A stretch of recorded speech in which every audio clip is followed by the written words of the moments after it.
New at 11 tonight, College of the Desert trustee Dr. Joel Kinnaman is asking for a criminal investigation tonight into his former political opponent and the college's former president and attorney.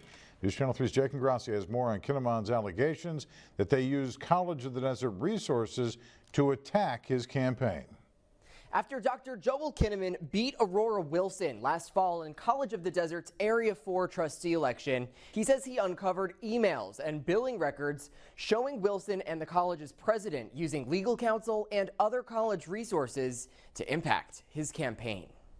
What we saw here was a repeated coordination of elected officials, attorneys, and the top administrator of the College of the Desert using the college's own resources in an attempt to support one campaign and negatively impact the other. Megan Beeman-Jacinto is the attorney representing COD trustee Dr. Joel Kinnaman as he requests prosecution in alleged criminal misuse of public resources for political purposes. Earlier this month, Beeman-Jacinto filed this complaint with the Riverside County District Attorney's Office, urging an investigation into several alleged violations that Kinnaman says he uncovered in COD records once he took office. In late August 2022, Kinnaman's Area 4 opponent, Aurora Wilson, asked for feedback on a draft campaign video from then college president Martha Garcia.